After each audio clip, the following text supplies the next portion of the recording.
আমি এই মুহূৰ্তত বিকাশ অসমৰ সৈতে আমি কথা পাতিব বিচাৰিছো যে আমি আপোনাৰ পৰা জানিবৰ কাৰণে বিচাৰিম। দেখিবলৈ পোৱা গৈছে যে সামাজিক মাধ্যমত আপুনি জুবিনক লৈ এটা খুব মন্তব্য এটা লিখিছিল। এতিয়া সেই মন্তব্য সৰ্বত্ৰে চৰ্চা চলি আছে।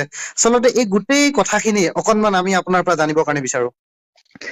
প্ৰথমতে আপোনালোকক ধন্যবাদ জ্ঞাপন কৰিছো আৰু কথাখিনি স্পষ্ট হয় আৰু ক্ৰিষ্টেল ক্লিয়াৰ। হয় অসমৰ এনেকুৱা এজন শদিয়াৰ পৰা ধুবুৰীলৈ এনেকুৱা ব্যক্তি নাই যিজন ব্যক্তিয়ে জুবিন গাৰ্গ ডাঙৰীয়াক কেতিয়াবা কোনোবা কাৰণত মনৰ পৰা বেয়া পাইছে।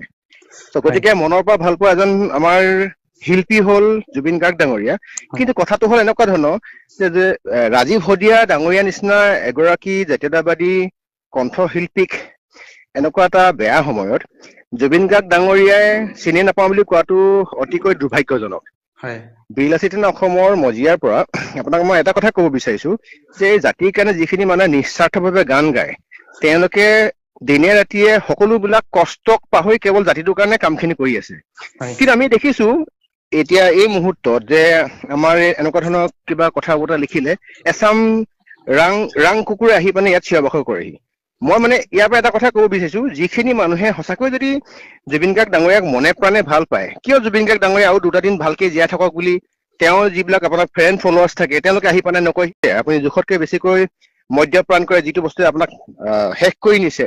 কাৰণ হয় জুবিন গাৰ্গ ডাঙৰীয়া যদি এনেকৈ এইটো ষ্টাইলত যদি থাকে, হয় কাৰণ সকলো বস্তু এটা বৈধতা থাকে, মানে হয় সীমা থাকে। হয় কাইলৈ যদি জুবিন গাৰ্গ ডাঙৰীয়া যদি নাইকিয়া হৈ গুচি গৈ এই চাপৰি বিলাকে যিবিলাকে আহি পেলাই তেওঁক মানে আপোনাৰ তেওঁ সেই মাতাল অৱস্থাটোক সদায় চাপোৰ্ট কৰি থাকে, সেইখিনি ব্যক্তিটো কেতিয়াও কোনো কাৰণত জুবিন গাৰ্গ ডাঙৰীয়াক তেওঁক ভাল হওক বুলি কেতিয়াও কোনো কাৰণত এষাৰ মাত মাতি পোৱা নাই, এষাৰ কথা কৈ পোৱা নাই। হয় আৰু এটা কথা হ'ল এনেকুৱা ধৰণৰ, তেওঁ যেতিয়া ৰাজীৱ শদিয়া ডাঙৰীয়াক চিনি নাপাওঁ বুলি ক'লে, ইতিমধ্যে আপুনি গম পাইছে যিটো হয় হয় দুৰ্ভাগ্যজনক এটা স্থিতিত তেওঁ অৱস্থান ললে। হয় আপুনি যদি চাই জুবিন গাৰ্গ ডাঙৰীয়াই লিখা এটা পোষ্ট আছে, মই পাইছো অলপ সময়ৰ আগত, 2014 চনৰ 4 ডিচেম্বৰত হয় তেখেতে আপলোড কৰিছে আনাডাৰ বিহু এলবাম বুলি, হয় যিটো অন্তু চাওডাঙৰ নিবেদনত ৰাজীৱ শদিয়া তাত ৰাজীৱ শদিয়া আৰু জুবিন গাৰ্গ ডাঙৰীয়া একেলগে জীয়া নৈ নামৰ 2015 চনৰ এলবামটো তেওঁ গান গাইছে। হয় আৰু এটা আছে, আপুনি আচৰিত পাব যে ৰাজীৱ শদিয়াৰ পৰিচালনাৰে চেনেহী ৰিঙা ৰিঙা মন 2015 চনত বিহু গীতটোত তেওঁ আপোনাৰ কণ্ঠশিল্পী হিচাপে আছিলে, জুবিন গাৰ্গ আছিলে, বিপিন চাওডাং আছিলে, তাৰপিছতে ৰাজীৱ শদিয়া আছিলে, বা 2-4জন তেনেকুৱা আমাৰ শিল্পী আছিলে। হয় কথাটো এনেকুৱা ধৰণৰ হয়, আমি বিচাৰিছিলো এইটো মুহূৰ্তত জুবিন গাৰ্গ ডাঙৰীয়াই উক্ত পৰিয়ালটোৰ কাষত থিয় হৈ সাহস দিয়ক, হয় তেওঁ সমবেদনা জ্ঞাপন কৰক। উম গতিকে এজন শিল্পীয়ে যদি এজন শিল্পীক চিনি নাপাওঁ বুলি কোৱাটো এইটো সঁচাকৈ মানে দুৰ্ভাগ্যজনক বিষয় হয়। উম আৰু আমি বিচাৰিছো কা আন্দোলনৰ সময়ত যিখিনি ব্যক্তিয়ে কা বিষয়টোক বেলেগ ফালে গতি কৰালে, সেইসকল ব্যক্তিৰ ছত্ৰছায়াত কিয় আছে? আমি উম বিচাৰিছো জুবিন গাৰ্গ সদায় জুবিন গাৰ্গ হৈ থাকক। হয় জুবিন গাৰ্গ ডাঙৰীয়াক আমি চাব, আপুনি যেতিয়া মই গুৱাহাটীৰ পৰা শিৱসাগৰলৈ বা শিৱসাগৰৰ পৰা গুৱাহাটীলৈ যাওঁ, প্ৰায় তাত 90% গান 6 ঘণ্টা 7 ঘণ্টাত প্ৰায় 5 ঘণ্টাৰ গান মই জুবিন গাৰ্গ ডাঙৰীয়া গান আমি শুনি যাওঁ। হয় আৰু বুঢ়াৰ পৰা আৰম্ভ কৰি ডেকাৰ পৰা আৰম্ভ কৰি সকলোৱে শুনে। হয় কিন্তু কথাটো এনেকুৱা ধৰণৰ, আমি কেতিয়াও কোনো কাৰণত জুবিন গাৰ্গ ডাঙৰীয়াৰ সেই সুৰ, জুবিন গাৰ্গ ডাঙৰীয়াৰ সেই মানে প্ৰতিভাখিনি হেৰাই যদি নিবিচাৰো। উম আৰু জুবিন গাৰ্গ ডাঙৰীয়া সদায় জীয়াই থকা আমাৰ মাজত। হয় কিন্তু আমি দেখিবলৈ পাইছো জুবিন গাৰ্গ ডাঙৰীয়া, সেই জুবিন গাৰ্গ ডাঙৰীয়া আজি কিয় হৈ থকা নাই? হয় আজি যদি সেই জুবিন গাৰ্গ ডাঙৰীয়া যদি নিজৰ যদি প্ৰাসংগিকতা যদি হেৰুৱাই নেপেলালেহেঁতেন, হয় তেতিয়াহ'লে আজি মই যিটো পোষ্ট লিখিছো, তাত পোষ্ট আমি চাবচোন 80% মানুহে জুবিন গাৰ্গৰ এনেকুৱা স্থিতি বিপৰীতে লিখিছে। হয় আমি বিচাৰিছিলো এইটো সময়ত জুবিন গাৰ্গ ডাঙৰীয়াই তেওঁ এইখিনি কথা কওক, আৰু তেওঁ যেতিয়া যিটো ষ্টেটমেন্ট দিছে, সেই হয় ষ্টেটমেন্টত তেতিয়া আমাৰ এনেকুৱা লাগিছে যে তেখেতে মানে সুৰাৰ ৰাগীত আছিলে। হয় তেনেকুৱা সময়ত জুবিন গাৰ্গ ডাঙৰীয়া কিয় এনেকুৱা এটা চেঞ্চিটিভ বা আপোনাৰ বিষয়ৰ সময়ত, এটা চিটুৱেশ্যনৰ সময়ত এনেকুৱা ষ্টেটমেন্ট কিয় এৰি দিয়ে? হয় আমি বিচাৰিছো জুবিন গাৰ্গ সদায় জুবিন গাৰ্গ হৈ থাকক। আমাৰ দুখ নালাগে নেকি যেতিয়া এজন ব্যক্তিয়ে জুবিন গাৰ্গ ডাঙৰীয়াৰ বিষয়ে বেয়াকৈ ক'ব, বেয়াকৈ লিখিব, নিশ্চয় তেতিয়া আমি ক্ষোভত পৰো, আমি লাজত পৰো, আমাৰ বেয়া লাগে, আমাৰ স্বাভিমানত লাগে। জুবিন গাৰ্গ বুলি ক'লে এটা সত্তা।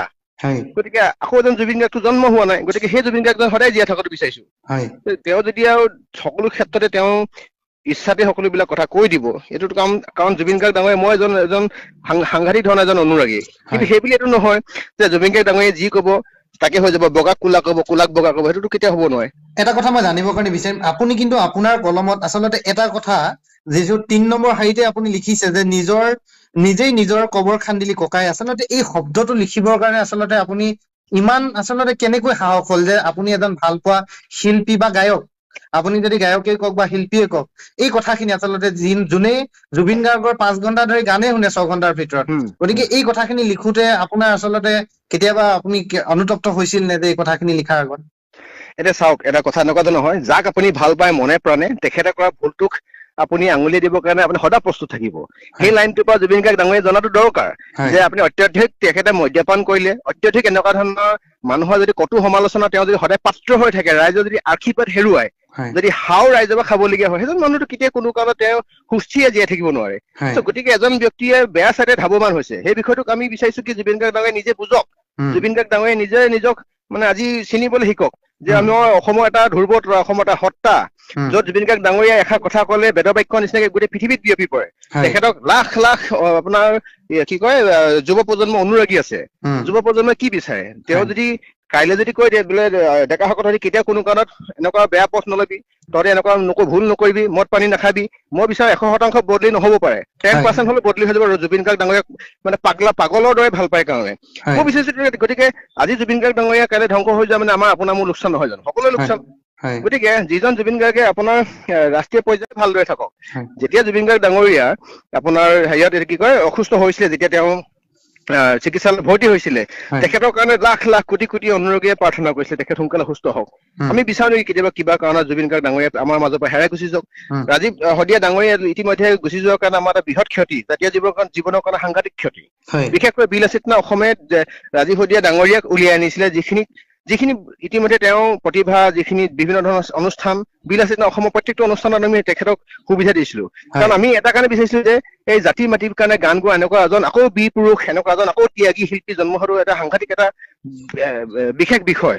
কাৰণ এতিয়া আকৌ দ্বিতীয়জন ৰাজীৱ শদিয়া যে জন্ম হব, সেইটো কথা কিন্তু আমি মানে আকৌ বিশ্বাসত ল'ব নোৱাৰো। গতিকে আমি বিচাৰো জুবিন গাৰ্গ ডাঙৰীয়া সদায় সুন্দৰকৈ থাকক, সুস্থ হৈ থাকক আৰু ভাল হৈ থাকক। আৰু এই কথাখিনিতে যিহেতু আপুনি ইমান কাৰাকৈ লিখিব লগা হ'ল আৰু গোটেই কথাখিনিত হয়তো জুবিনৰ বহু অনুৰাগীয়ে আপোনাক আজি এই কথাটোত হয়তো মানে কি হয় আপোনাক সহযোগ নকৰিব পাৰে, কিন্তু আপুনি শুদ্ধ কথা কৈছে। কিন্তু একাংশ জুবিনৰ অনুৰাগীসকলে আচলতে সামাজিক মাধ্যমতে হওক বা অন্যান্য ক্ষেত্ৰখনতে হওক বহুত এটা আপোনাক গালি পৰা দেখিবলৈ পাব। কিন্তু এই ক্ষেত্ৰখনত আমি দেখি আহিছো, কিন্তু এই কথাখিনি সততাৰে আপুনি নিৰ্ভয়ে এই গোটেইখিনি যে আপুনি কৈছে, কালি যদি আপোনাক এনেধৰণে, যিহেতু আপুনিও সামাজিক ক্ষেত্ৰখনত বহুত আগ্ৰহেৰে বৰ্তমান সময়ত অসমৰ প্ৰেক্ষাপটত আপোনালোকে কাম কৰি আছে, লাচিত সেনা, বীৰ লাচিত সেনা আচলতে কাম কৰি আছে, এনে ক্ষেত্ৰত কৰবাত আপুনি কোনোদিন নাভাবিল নে জুবিনৰ অনুৰাগীৰ কেতিয়াবা আপুনি ৰোষত পৰিব? এই কথাটোত কেতিয়াবা আপোনাক আমনি কৰে নেকি? কথাটো এনেকুৱা ধৰণৰ হয়, জুবিন গাৰ্গৰ অনুৰাগী বুলি ক'লে সেই আপোনাৰ 15 বছৰ, 20 বছৰ, 21 বছৰীয়া ল'ৰাখিনি নহয়। জুবিন গাৰ্গৰ অনুৰাগী বুলি ক'লে মোৰ দেউতাও হয়, আপোনাৰ দেউতাও হয়। যিখিনি মানুহে এতিয়া ধৰিছো ছচিয়েল মিডিয়া মাধ্যমত মানে তেওঁলোকে মুখপুঠিত বা ফেচবুকত তেওঁলোকে এক্টিভ নাথাকে। জুবিন গাৰ্গৰ অনুৰাগী কেৱল এই কালি পৰহি জন্ম হোৱা ল'ৰাখিনি নহয়তো, মই নহয়তো, মোৰ দেউতা হয়, মোৰ মাৰ হয়। আজি যেটাত আমি শুনিবলৈ পাইছো এই বয়োজ্যেষ্ঠ মানুহখিনি মুখে মুখে যে জুবিন গাৰ্গৰ এইখিনি বস্তু সলনি হলে ভাল হয়, তেখেতে আমুক হলে ভাল হয়। গতিকে আমি বিচাৰো সেই আপোনাৰ 15-20 বছৰ ল'ৰাখিনিৰ কাৰণেতো জুবিন গাৰ্গ আজি জুবিন গাৰ্গ নহয়। জুবিন গাৰ্গৰ সেই 25,000 গান 15-20 বছৰীয়া ল'ৰা কিমানজনে শুনিছে? আপোনাৰ দেউতা, মোৰ দেউতা বা বয়োজ্যেষ্ঠসকলৰ পৰা আৰম্ভ কৰি সেই মানুহখিনিহে তেওঁক এইডোখৰ জেগালৈ লৈ গুচি আহিলে। জুবিন গাৰ্গৰ চিনাকিটো এই বিগত 10 বছৰ নহয়। জুবিন গাৰ্গৰ চিনাকি সেই আপোনাৰ 30-35 বছৰৰ পৰা তেখেতৰ এখন প্লেটফৰ্ম আছে অসমৰ ধ্ৰুৱ তৰা হিচাপে, হয়নে? হাৰ্টথ্ৰব হিচাপে। গতিকে আমি বিচাৰিছো জুবিন গাৰ্গ ডাঙৰীয়াক এই যুৱ প্ৰজন্মই দৰকাৰ হলে আপুনি সৰু এজন ব্যক্তিৰ পৰা শিকিব লাগিব জুবিন গাৰ্গ ডাঙৰীয়া। তেওঁ যদি এইখিনি ক্ষেত্ৰত যদি ৰিফৰ্ম হয়, যদি নিজক যদি সংশোধন কৰাটো দৰকাৰ আছে, প্ৰয়োজন আছে। আৰু মই নিবিচাৰো তেওঁ হুৱে বায়ে ঘূৰি থকা মানুহখিনিয়ে তেখেতক এনেকুৱা বিলাক কামৰ ক্ষেত্ৰত উচতনি যোগাব। এটা চাওক, 24 ঘণ্টা কোনোবা এটা মুহূৰ্তত এজন ব্যক্তিয়ে ভাল চিন্তা কৰাৰ তেওঁ ফচল থাকে। সেইখিনি মুহূৰ্ততে জুবিন গাৰ্গ ডাঙৰীয়াক কওকচোন যে দাদা আপুনি কেৱল আমুকৰ পুত্ৰই নহয়, আমুকৰ স্বামীয়ে নহয়, আপুনি অসমৰ সন্তান হয়। আপোনাক লাখ লাখ কোটি কোটি মানুহে অধীৰ আগ্ৰহে ৰৈ থাকে আপুনি ভাল হৈ থাকক, আপুনি সুন্দৰকৈ থাকক, আপোনাৰ এটা এলবাম ওলাওক, আপোনাৰ নেতৃত্বত আৰু 100 জন আপোনাৰ কি কয় ভাল গায়ক সৃষ্টি হওক, আমি সেইবোৰ বিচাৰো। গতিকে এইবিলাক আমাৰ অনুৰোধ থাকিব আমাৰ ফালৰ পৰা, কাৰণ আমি জাতিক ভাল পাওঁ যেতিয়া, মাটিক ভাল পাওঁ যেতিয়া, জুবিন গাৰ্গ ডাঙৰীয়াক আমি মানুহজনক বেয়া এটা দিশত যাবৰ কাৰণে কেতিয়া কোনো আমি চাপোৰ্ট কৰিব নোৱাৰো, কাৰণ মই তেওঁতকে বয়সত যথেষ্ট সৰু। কিন্তু সৰু বুলি এইটো নহয় যে এইটো মুহূৰ্তত মই তেওঁ শুদ্ধ ভুলটো মই চিনি নাপাম। গতিকে ইয়াৰ জৰিয়তে আচলতে আপুনি শেষবাৰৰ কাৰণে মই আপোনাৰ কথাখিনি খুব আজি যিহেতু আপুনি গুৱাহাটীত নাই, আপুনি হয় ডিব্ৰুগড়ত আছে, গতিকে এই মুহূৰ্তত আচলতে জুবিনৰ অনুৰাগীয়ে হওক বা আপোনাৰ কথাখিনি আপুনি যিহেতু লিখিলে, এই গোটেই স্পষ্টীকৰণটো বা শেষত আপুনি কি ক'ব বিচাৰিব যে গোটেই বিষয়টোৰ সন্দৰ্ভত আপুনি অসমবাসী ৰাইজক বা ৰাজীৱ শদিয়াৰ যিটো মৃত্যু হ'ল, তেখেতৰ আত্মাৰ যাতে চিৰশান্তি পাওক, যাতে বিতৰ্ক নহওক, এই ক্ষেত্ৰখনত আপুনি শেষবাৰৰ কাৰণে অসমবাসী ৰাইজক আমাৰ এই কথোপকথনৰ জৰিয়তে কি বাৰ্তা প্ৰেৰণ কৰিব? এটা ক'ব বিচাৰিম, জাতীয় জীৱনৰ কাৰণে গান গোৱা যিকোনো ত্যাগ থকা শিল্পীক আমাৰ অসমীয়া সমাজে আদৰি ল'ব লাগে। আৰু জুবিন গাৰ্গ ডাঙৰীয়াক সকলোৱে এইটো মনৰ পৰা ভগৱন্তৰ ওচৰত শ্ৰীচৰণত প্ৰাৰ্থনা কৰিব লাগে, তেখেতে যাতে সুস্থ হৈ থাকে, তেখেতে যাতে এনেকুৱা ধৰণৰ মানে বিসংগতিপূৰ্ণ একো পৰিস্থিতিৰ সৃষ্টি হ'ব নালাগে। আৰু আমি বিচাৰো জুবিন গাৰ্গৰ যি ত্যাগ, যি ৰাইজৰ কাৰণে থকা তেওঁ যি বলিষ্ঠ কণ্ঠ, সেই কণ্ঠ সদায় একেই থাকক, কেতিয়া কোনো কাৰণত জুবিন গাৰ্গৰ কণ্ঠ পৰি নাযাওক। আহি থকা দিনত জুবিন গাৰ্গ ডাঙৰীয়া ভাগৰ স্বাস্থ্য আমি সুস্বাস্থ্য কামনা কৰিলো। আৰু এইটো বিচাৰো যে যুৱ প্ৰজন্মই এইটো বাৰে বাৰে কম মই সৌদিনা এজন আপোনাৰ বক্তাই মুকলিকৈ কৈ গৈছে যে আমি কি কয় সুৰাত্মত্ত এজন ব্যক্তিক কিয় আমি আগস্থান দিওঁ। তেওঁ ভাল কথা কৈছে যে আমি সেইজন সুৰামক্ত এজন যদি আপোনাৰ ব্যক্তিক আমি যদি অনুকৰণ কৰোঁ, তেতিয়া আপোনাৰো কাইলৈ এনেকুৱা ধৰণৰ বদ অভ্যাসবিলাক গাত আহিব পাৰে। কিন্তু সেইটো এক্সাম্পল জুবিন গাৰ্গ ডাঙৰীয়াক লোৱাৰ কাৰণে আমাৰো কষ্ট হয়, মোৰো কষ্ট হৈছে, কাৰণ জুবিন গাৰ্গ ডাঙৰীয়াক আমি মনৰ পৰা ভাল পাওঁ। গতিকে আমি যদি বেয়াটোকো যদি চাপোৰ্ট কৰি থাকো, সেইটো কথাটো বেয়া কথা ন, যে যিটো বেয়া বেয়া, যিটো ভুল ভুলে, যিটো